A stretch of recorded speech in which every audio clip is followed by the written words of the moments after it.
ইতিমধ্যে অসমৰ প্ৰত্যেকটো জিলাতে বিনামূলীয়া ই-ৰিক্সাৰ ফৰ্মৰ বিতৰণ সম্পূৰ্ণ হৈ গ'ল। যদিও আপোনালোকে এতিয়ালৈকে বিনামূলীয়া ই-ৰিক্সাৰ ফৰ্মখন লাভ কৰা নাই, তেনে ক্ষেত্ৰত আপোনালোকে কিন্তু এতিয়াও ই-ৰিক্সাৰ ফৰ্মখন সংগ্ৰহ কৰিব পাৰিব। আৰু আপোনালোকে 30 নৱেম্বৰৰ ভিতৰত যদি ফৰ্মখন সংগ্ৰহ কৰিব পাৰে, তেনে ক্ষেত্ৰত আপোনালোকে 1 ডিচেম্বৰৰ পৰা আকৌ এইখন ফৰ্ম অনলাইন যোগে ছাবমিট দিব পাৰিব।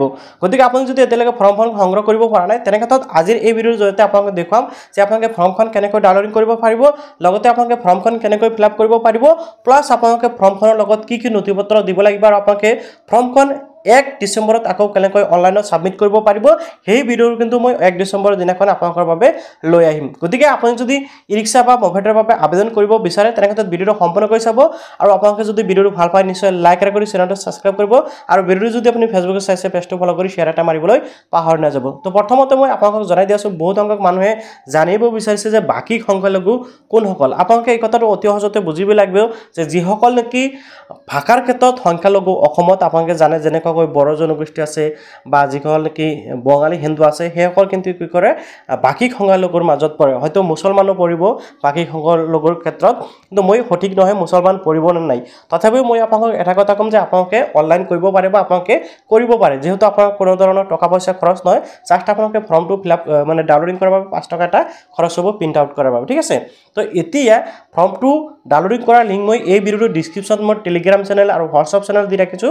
আপোনালোকে যিকোনো এটাত গৈ আপোনালোকে ফৰ্মখন প্ৰথমতে ডাউনলোডিং কৰি ল'ব, ঠিক আছে। তো ইয়াৰ লগতে মোৰ হোৱাটছআপ চেনেল, টেলিগ্ৰাম চেনেল দুয়োটা ছাবস্ক্ৰাইব কৰি ৰাখিব, কিয়নো মই কেতিয়াবা খৰদৰ বা কেতিয়াবা ইম্পৰ্টেণ্ট আপডেটসমূহ মই টেলিগ্ৰাম চেনেল বা হোৱাটছআপ চেনেলত দি ৰাখোঁ, ঠিক আছে। আৰু এইখন ফৰ্মৰ লিংক কিন্তু মই দি ৰাখিছোঁ, অ'কে। এতিয়া কথা হ'ল যে আপোনালোকে ফৰ্মখন কেনেকৈ ফিল আপ কৰিব পাৰিব, সেই প্ৰচেছটো মই আপোনালোকক দেখুৱাই আছোঁ।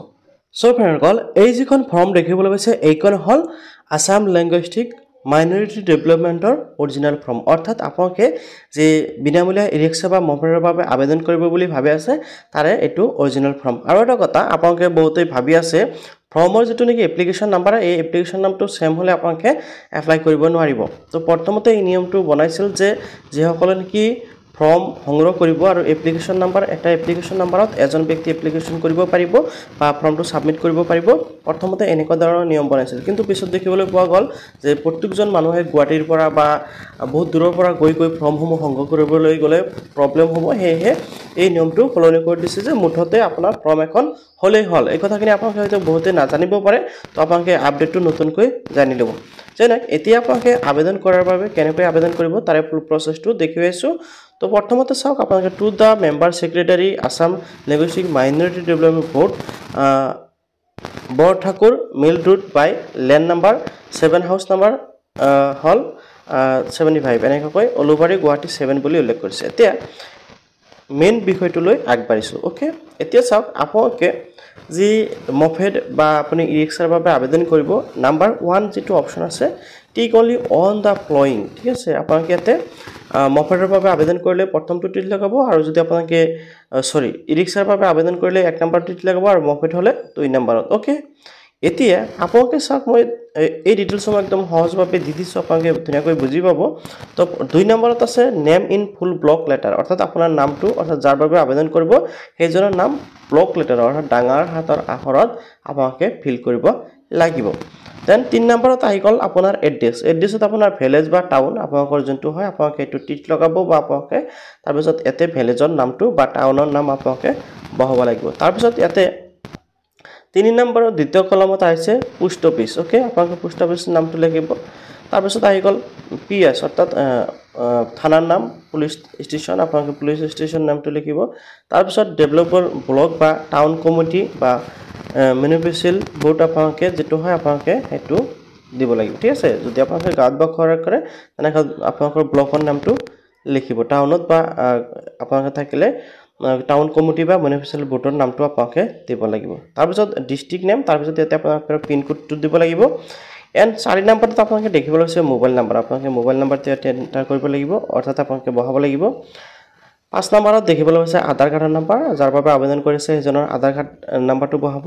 ইয়াতে আপোনালোকে 6 নম্বৰত আহি গ'ল নিজৰ দেউতাকৰ নাম বা বিবাহিত মহিলাসকলৰ ক্ষেত্ৰত নিজৰ স্বামীৰ নামটো দিব পাৰে, অ'কে।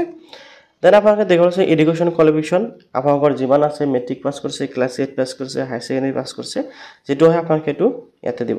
তাৰপিছত অদাৰ কোৱালিফিকেশ্যন যদি আছে দিব, আৰু যদি নাই একো প্ৰব্লেম নাই, আপোনালোকে দিব নালাগে।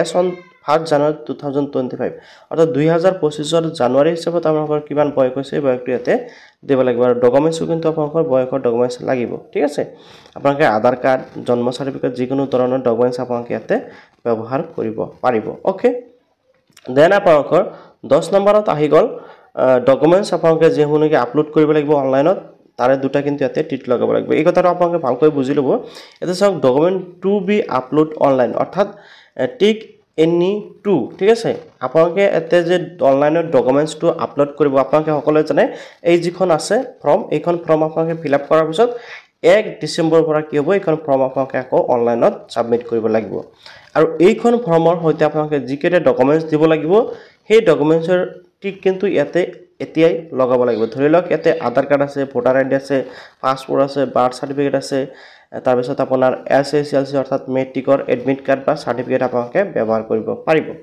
এতিয়া ধৰি লওক সাধাৰণতে সকলো মানুহৰ কিন্তু আধাৰ কাৰ্ড আৰু ভোটাৰ আইডিটো আছে সো আপোনালোকে আধাৰ কাৰ্ড আৰু ভোটাৰ আইডি টিক লগাই দিব পাৰে আৰু এই ডকুমেন্টছ দুটা কিন্তু আপোনালোকে কি কৰিব লাগিব যেতে নেকি অনলাইনত ফৰ্মখন সাবমিট কৰিব হেমত কিন্তু এই ফৰ্ম এই ডকুমেন্টছ দুটা কিন্তু আপোনালোকে ফৰ্মৰ হৈতে সাবমিট কৰিব লাগিব দেন আপোনালোকৰ আহি গ'ল মেৰিটিয়াল ষ্টেটাস যদি আপোনালোকে মেৰিট হয় মেৰি দিব আৰু মেৰিট হলে আনমেৰিট নো প্ৰবলেম তাৰ পিছত 12 নম্বৰত আপোনালোকে দেখিব আছে ফ্যামিলিজ এনুৱেল ইনকাম অৰ্থাৎ আপোনালোকৰ পৰিয়ালৰ বাৰ্ষিক আয় কিমান ঠিক আছে ইয়াতে মই 1,20,000 টকা দিছো আপোনালোকে 60,70,80,000 বা 1.5 লাখ টকা দিব পাৰে কোনো ধৰণৰ অসুবিধা নাই আৰু এই যে সাৰ্টিফিকেট কিন্তু বৰ্তমান আপোনালোকৰ প্ৰয়োজন হয় অৰ্থাৎ আপোনালোকে অনলাইন কৰাৰ সময়ত প্ৰয়োজন নহয় আপোনালোকে কেতিয়া প্ৰয়োজন হ'ব যেতিয়া নেকি আপোনালোকে ই-ৰিক্সাৰ বাবে বা মফেটৰ বাবে এলিজিবল হ'ব বা আপুনি আপোনাৰ নামটো সিলেক্ট হ'ব সেই সময়ত কিন্তু আপোনালোকে এই যেটো ইনকাম সাৰ্টিফিকেট এই ইনকাম সাৰ্টিফিকেটখন দেখুৱাব লাগিব আৰু ফৰ্মত আপোনালোকে যিমান টকা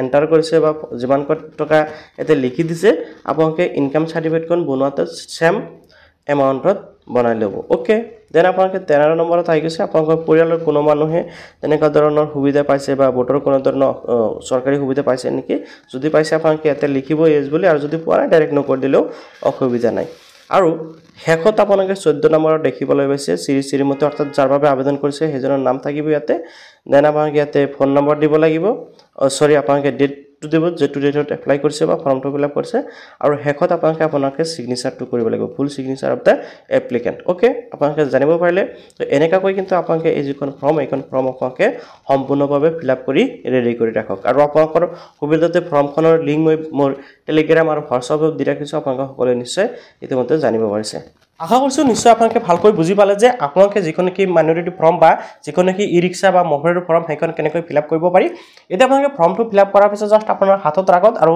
যিকেটা ডকুমেন্টছৰ কথা মই ফৰ্মত উল্লেখ কৰিছো বা ফৰ্মত দি আছে এইকেটা ডকুমেন্টছ আপোনালোকে হাজু কৰি ৰাখক ঠিক আছে তো এইকেটা ডকুমেন্টছ লগত লৈ লগতে ফৰ্ম যিখন পাইছে এইখন ফৰ্ম আপোনালোকে কি কৰিব লাগিব আকৌ 1 ডিসেম্বৰৰ পৰা আৰম্ভ কৰি কেদিনমান সময় দিব 21 ডিসেম্বৰ বা 10-15 দিন এটা সময় দিব সেই সময়ৰ ভিতৰত আপোনালোকে এইখন ফৰ্মৰ হৈতে যিকেটা নথিপত্ৰ কথা উল্লেখ কৰাইছে এইকেটা আপোনালোকে অনলাইনত আকৌ সাবমিট কৰিব লাগিব ওকে তো এইখিনি কাম আপোনালোকে সম্পূৰ্ণ কৰিলে হয়তো আপোনালোকে ই-ৰিক্সাখন পাব পাৰে এনেকৈ নহয় যে আপুনি এপ্লাই কৰিলে পাবয়ে কিয়নো বহুত সংখ্যক মানুহে এপ্লাই কৰিব তাৰে পৰা কিছু সংখ্যক সিলেক্ট হ'ব আৰু কিছু সংখ্যকে লাভ কৰিব তো আগৰ আপুনি নিশ্চয় বুজি পালে যে ই-ৰিক্সাখন কেনেকৈ আপোনালোকে লাভ কৰিব পাৰিব